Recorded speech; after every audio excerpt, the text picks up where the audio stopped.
30절까지 말씀입니다. 열왕기상 20장 22절부터 30절까지 말씀으로 무지가 낳은 패배 제목으로 하나님 말씀을 받겠습니다. 기독교 작가 가운데 필립 얀시라는 분이 있습니다. 이 필립 얀시가 쓴 뜻밖의 장소에서 만난 하나님이라는 책이 있는데, 그 책에 보면 이런 내용이 있습니다. 스페인 선원이 대서양을 건너 남미 대륙, 그때 신대륙이죠, 신대륙에 도착했을 때 일어난 일입니다. 스페인 선원들이 탄 배가 남미의 그 아마존강 상류에 도착했습니다. 스페인 선원들은 그 대서양을 건너서, 큰 대서양을 건너서 이제 신대륙에 들어왔고 아마존 강을 거슬러서 이미 강 상류까지 올라갔지만, 아마존 강이 워낙 큰 강이라서, 워낙 강폭이 커서 선원들은 이게 강인지 바다인지 몰랐던 거예요. 여전히 대서양에 있는 줄로 알았습니다. 이미 신대륙에 도착했지만 선원들은 여전히 신대륙을 찾아 아마존 강을 거슬러 올라갔죠. 그렇게 가다가 선원들이 여럿이 죽은 거예요. 이 죽음의 원인은 갈증이었습니다. 갈증. 그들이 스페인에서 출발해서 신대륙으로 올 때까지 그 배에 준비했던 식수를 다 마셨고 이제 다 썼고 식수가 없는 거예요. 식수를 구해야 되죠. 식수를 구해야 되는데 그들이 아마존 강에 들어왔지만 여전히 짠 바닷물 위에 떠 있는 줄 알았기 때문에 마실 물을 구할 수가 없었던 거예요. 여전히 대서양에 있는 줄 알고 바다 위에 있는 줄 알고 그 물을 떠서 마실 생각을 못한 거죠. 그래서 스페인에서 가져왔던 식수를 다 먹어버려서 식수가 없어서 탈수와 갈증으로 죽어버린 것입니다. 세상에서 가장 깨끗하고 가장 큰 강의 한가운데 있으면서도 마실 물을 구하지 못해 갈증과 탈수로 죽는 일이 일어난 겁니다. 대양을 항해하며 세계를 정복하던 스페인이었습니다. 바다와 물에 관해서 최고의 지식을 자랑하던 스페인 선원들은 안타깝게도 자기들이 이미 강에 도착했지만, 민물에 왔지만 바다와 물에 대해서 무지해서 목숨을 잃어버린 거예요. 이게 바닷물인지 강물인지 분간을 못하고 죽어버린 거죠. 이 이야기는 우리가 모든 것을 안다고 생각하지만 실제는 가장 기본적인 지식조차도 알지 못한다라는 교훈을 우리에게 주는 거예요. 호세아 6장 3절에는 이런 말씀이 있습니다. 아주 유명한 말씀 아닙니까? 그러므로 우리가 여호와를 알자, 힘써 여호와를 알자. 그의 나타나심은 새벽빛같이 어김없나니 비와 같이 땅을 적시는 늦은 비와 같이 우리에게 임하시리라 라고 호세아 6장 3절에 말씀합니다. 호세아 선지자는 하나님에 대하여 무지하고 그래서 우상을 숭배하며 하나님께 죄를 짓는 이스라엘을 향해서 너희가 여호와를 좀 알아야 된다, 하나님을 알아야 된다, 여호와를 알되 힘써 알자라고 그렇게 말한 겁니다. 너희가 지금 망하는 것은 하나님에 대해서 무지하기 때문이니 망하지 않기 위해서, 하나님께 심판받지 않기 위해서, 하나님의 은총을 얻기 위해서 힘써 여호와를 알자, 그렇게 말한 것입니다. 여러분, 우리가 하나님을 얼마나 잘 알고 있습니까? 여러분은 하나님을 어떻게 알고 계십니까? 우리가 일평생 신앙생활 하면서 지금까지 왔는데 하나님을 얼만큼 알고 있느냐라는 거죠. 얼만큼 알고 있느냐. 성경에서 이 안다, 무엇을 안다라는 단어를 사용할 때 그 단어는 히브리어로 야다라는 단어를 씁니다. 이 단어의 엄밀한 뜻은 부부가 서로를 알아가듯이 안다, 그런 뜻이에요. 부부가 서로를 알아가듯이 안다, 친밀해서 잘 안다라는 거죠. 여러분은 하나님을 얼마나 잘 알고 계십니까? 하나님은 우리에 대해서, 저와 여러분에 대해서 모든 것을 다 알고 계시는데, 머리털까지 다 세신 바 되실 정도로 우리에 대해서 잘 알고 계시는데, 과연 하나님을 섬긴다고 하는 우리는 하나님에 대해서 얼마만큼 알고 있느냐라는 거죠. 열왕기상의 말씀을 묵상합니다. 아람의 베나닷은 이스라엘을 공격하려고 주변에 있는 32개의 성을 다스리는 왕과 연합해서 사마리아를 둘러싸고 공격했습니다. 그 32명의 왕은 베나닷의 조공을 바치고 베나닷과 연합한 그런 어떤 작은 성읍들의 왕이겠죠. 그들과 연합해서 사마리아를 둘러싸고 공격합니다.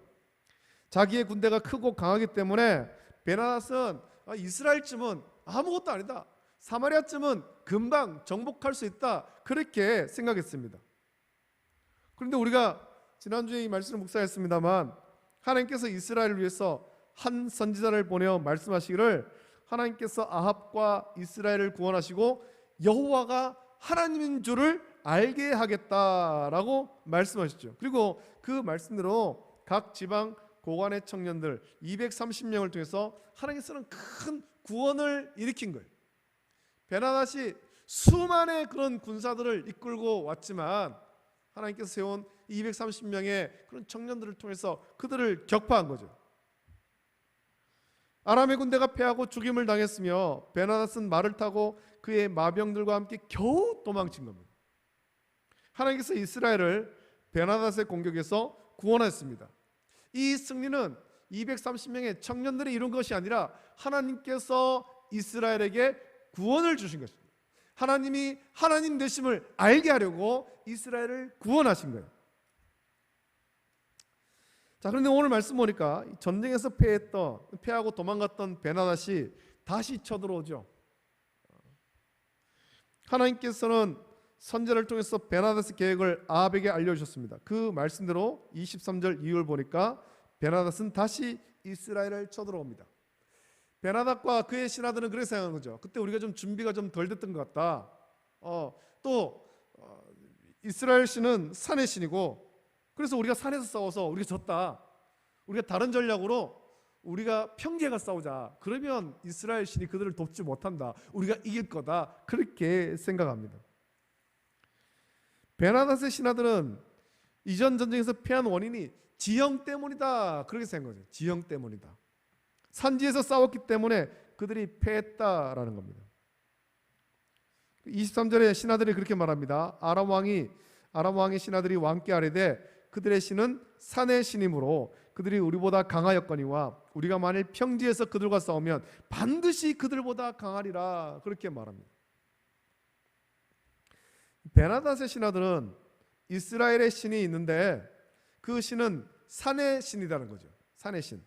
그래서 산 위에 있는 사마리아를 점령하지 못했다. 산의 신이 그들을 지켜줬고 자기들이 패할 수밖에 없었다라고 생각한 겁니다. 그래서 산의 신이 도울 수 없는 평지에서 싸우면 반드시 이길 거다, 그렇게 생각합니다.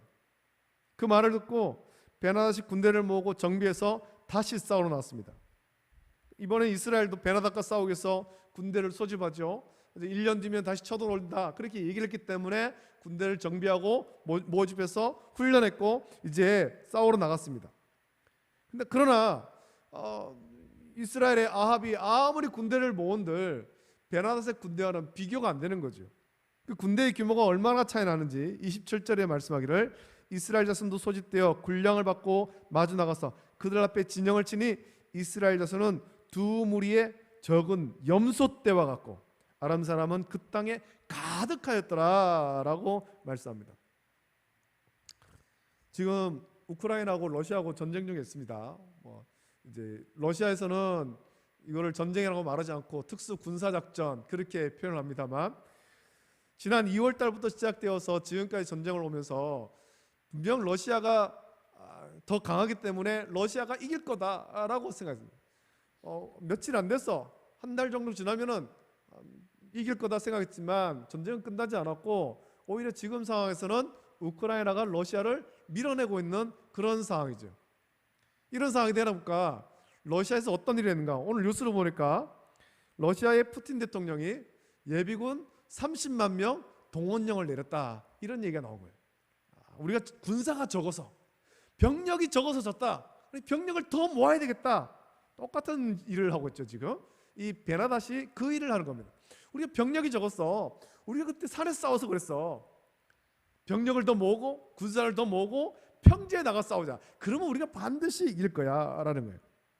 첫 번째에서 패했기 때문에 두 번째는 반드시 이기기 위해서라도 베나닷은 이전보다 더 큰 규모의 군대를 이끌고 나올 수밖에 없는 거예요. 그렇지 않습니까? 첫 번 전쟁에 졌습니다. 첫 번 전쟁에 졌는데 첫 번에 모았던 군사보다 적은 숫자의 군사를 끌고 나가면 어떻게 됐습니까? 당연히 지겠죠. 그러니까 첫 번째 졌는 것을 만회하기 위해서라도 더 많은 군사를 끌고 나와야 되는 거예요. 더 많은. 그리고 그의 신하들의 말을 듣고 이스라엘의 신, 곧 하나님은 산의 신이기 때문에 평지에서는 반드시 이길 거다라고 자신 있게 생각했습니다. 여러분, 우리 하나님은 어디를 다스리시는 하나님입니까? 베나닷의 신하들이 말하는 것처럼 산을 다스리시는 신입니까? 산에서는 하나님의 주권과 통치권이 미치는데 평지에서는 하나님의 주권과 통치가 미치지 않고 있습니까? 높은 곳에 올라가야만 하나님을 만날 수 있고 우리가 이 땅에서는, 평지에서는 하나님을 만날 수 없는 그런 하나님이십니까? 여러분, 고대 이방 족속들은 그런 식으로 각각의 신을 만들었습니다. 그래서 그리스 로마 신화 거기 보면 많이 나오지 않습니까? 거기까지 가지 않더라도 옆나라 일본에만 가도 굉장히 많은 그런 신과 우상과 정령들 있죠. 산의 신, 평지의 신, 바다의 신, 강의 신, 하늘의 신, 땅의 신, 심지어는 짐승의 신도 있습니다. 소의 신도 있고 뱀의 신도 있고 독수리의 신도 있고 많은 신을 만들었고 그 신들은 각각의 영역만을 통치한다, 그렇게 생각한 거예요. 하늘의 신은 하늘에만 있고 땅의 신은 땅만 통치하고 바다의 신은 바다만 다스리고 있고 서로가 간섭하지 못하는 거죠. 그것이 고대에 우상을 섬기는 사람들이 생각한 겁니다. 그래서 환경에 따라 온갖 우상들을 만들고 그 우상들을 섬기기가 바빴던 거예요. 어느 한 신이라도 소홀히 하면 그 신이 진노해서 벌을 받는다, 그렇게 생각했죠. 그래서 우상 숭배가 가득한 나라 또는 그 가정을 보면 1년 내내 제사하기 바쁩니다.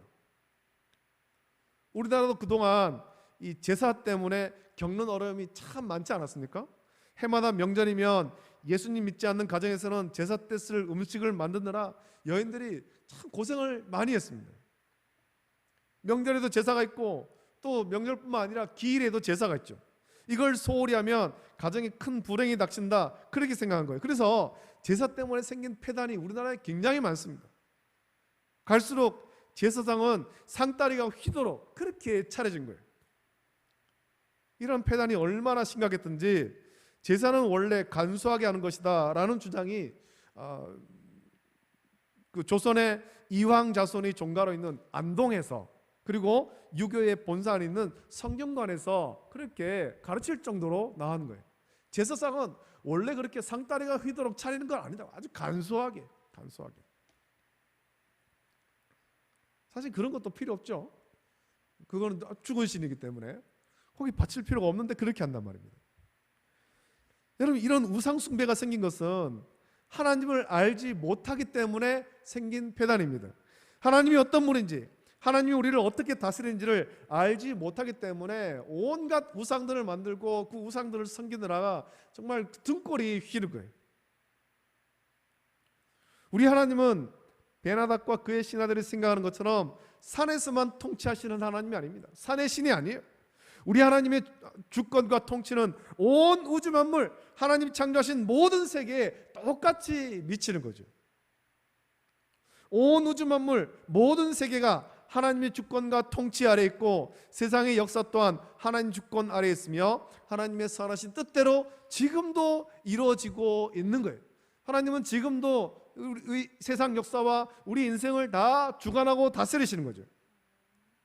하나님의 주권과 통치가 온 세상에 미치고 있음을 우리는 말씀을 통해서 볼 때, 비록 바알과 아세라를 섬기며 하나님의 진노를 받을 이스라엘이지만 하나님께서는 선자를 보내서 벤하닷의 계획, 아람의 벤하닷의 계획을 알게 하시고 자기의 힘을 믿고 달려드는 벤하닷을 하나님께서 큰 능력으로 구원하여 주심으로 아합과 이스라엘에게 여호와가 하나님이심을 알게 하시는 겁니다.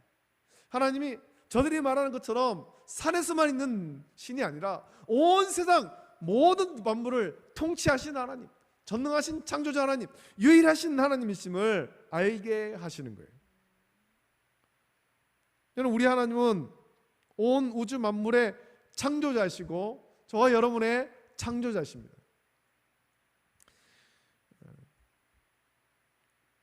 그리고 하나님께서 창조하신 모든 세계를 하나님께서 지금도 다스리고 계시는 거예요. 하나님 앞에 감춰질 수 있는 것이 없고 모든 것이 하나님 앞에 밝히 드러날 수밖에 없는 것입니다. 하나님은 모든 것을 알고 계시고 모든 것을 통치하시고 다스리십니다. 우리가 하나님을 믿고 지식적으로만 믿지 말고 영과 진리로 예배를 드리며 온전히 알아야 될 이유는 단지 지식적으로만 하나님을 안다면 우리의 삶에서 하나님 주권과 통치를 온전히 인정하지 못하고 순종하지 못하기 때문이죠. 또 지식적으로만 하나님을 안다면 내가 원하는 하나님만을 생각하고 그 하나님만 믿으려고 하는 거예요. 내가 원하는, 내가 생각하는 그 하나님, 그렇게 역사하지 않으면 하나님은 없다, 부정하게 되는 거죠. 여러분, 우리 하나님은 우리의 생각보다 크신 하나님입니다. 우리가 생각하는 것 이상으로 크신 하나님. 우리 하나님의 주권과 통치는 온 우주 만물에 미칩니다. 얼마 전에 보니까 미국의 그 나사에서 우주로 큰 망원경을 올렸죠. 그 망원경이 올라가서 정말 먼 곳까지, 굉장히 먼 곳까지 우주를 관측하고 있습니다. 사람이 도저히 갈 수 없는, 소위 빛의 속도로 뭐 몇만 년 가야 되는, 몇십만 년 가야 되는 그 먼 거리까지 망원경으로 본다는 거예요. 사람의 그 어떤 기술이 굉장히 발달했는데 하나님의 주권은 그 이상까지도 다 통치하시는 거예요. 안 미치는 곳이 없는 거죠. 하나님의 주권과 통치, 하나님의 사랑은 안 미치는 곳이 아무것도 없다라는 것입니다. 하나님의 심지어 우리의 마음속 깊은 생각도 다 알고 계시고 죄에 대해서 심판하시지만 또한 우리를 사랑하사 용서해 주시고 구원하시는 하나님이십니다. 여러분, 요나도 하나님께 선자로 부름받았지만 불순종하는 마음으로 그의 영의 눈이 흐려졌을 때 하나님을 온전히 알지 못하고 하나님의 눈을 피할 수 있다라고 생각하여서 니느웨가 아니라 다시스로 가는 배를 탔습니다. 그 배수도 가장 밑바닥에 내려가죠. 여기에 가면 아무도 나를 찾지 못할 거야. 하나님 나를 찾지 못할 거야. 그런 하나님은 요나의 생각도 하시고 요나의 숨은 것도 찾아내시며 요나의 불순종에 대해 심판하셔서 회개한 요나에게 다시 사명을 주셔서 주의 일을 하게 하셨습니다. 여러분, 우리가 하나님을 알되 힘써 알아야 됩니다. 호세아가 말한 것 같이 하나님을 알되 힘써 알아가는 저와 여러분 되시기를 예수님의 이름으로 축복합니다. 우리가 하나님을 알기 위해서 하나님 말씀을 부지런히 읽고 묵상하고 또 그것으로 끝나는 것이 아니라 삶 속에서 적용해야 되는 것입니다. 내 삶 속에 적용해야 돼요. 그 말씀대로 순종했을 때 내 삶 속에 어떤 역사가 일어나는가, 말씀대로 순종했을 때 하나님이 나를 어떻게 인도하시는가 우리가 체험해야 되는 거죠. 깊은 영성을 가지고 기도하면서 하나님과 교제를 통해서 우리는 하나님을 알아가야 됩니다. 그리고 그렇게 알게 된 하나님을 전심으로 경배하며 하나님 말씀에 순종하며 하나님 뜻을 이루어가기에 힘쓰는 저와 여러분 되길 원합니다. 우리가 하나님을 알아가는 만큼 하나님과 동행할 수 있고 하나님께서 주시는 승리의 삶을 살아갈 수 있습니다. 오늘 말씀 보면 이 베나닷과 그의 신하들은 하나님을 알지 못했습니다. 또 아합도 사실은 하나님을 알지 못하죠. 그러나 하나님께서는 아합에게는 계속해서 선자를 보내서 말씀하시는 거예요. 아람과 이스라엘 싸움에서 이스라엘이 승리한 이유는 아합이 하나님을 잘 알았기 때문에 그렇게 해서 승리한 것이 아니라 베나닷과 그의 신하들이 하나님을 몰라도 너무 몰랐기 때문에 패한 거예요. 마찬가지로 우리도 하나님을 온전히 알지 못한다면, 하나님에 대해서 무지하다면 하나님의 은혜를 입을 수 없고 무지로 인해서, 하나님을 모름으로 인해서 우상을 숭배하고 패배의 삶을 살아갈 수밖에 없다는 겁니다. 여러분, 하나님을 알되 힘써 알아가는 저와 여러분 되시기를 예수님의 이름으로 축복합니다. 그리고 그 하나님과 온전히 동행하며 복된 삶 누리는 저와 여러분 되시기를 예수님의 이름으로 축복합니다. 기도하겠습니다. 하나님 아버지, 사랑과 은혜를 감사드립니다. 오늘 또 주의 전으로 우리를 인도하셔서 하나님 말씀 받고 예배할 수 있도록 은혜 주심을 감사합니다. 하나님, 하나님을 알되 힘써 알아가게 하여 주시옵소서. 단편적으로만 하나님을 아는 것이 아니라 우리가 전인격적으로 하나님을 알기를 원합니다. 하나님의 그런 주권과 통치 아래 순종하고 말씀에 순종하여서 하나님의 인도하심에 온전히 복종함으로 말미암아 하나님 주시는 복을 온전히 받아 누릴 수 있도록 은혜를 주시옵소서. 내 삶 속에 말씀을 늘 묵상하고 그 말씀을 적용하면서 하나님께서 우리 삶을 다스리시고 역사하심을 처음에서 알아갈 수 있도록 은혜를 내려주시기를 간절히 소원하옵나이다. 모든 것 감사드리며 거룩하신 예수님의 이름으로 기도드립니다. 아멘.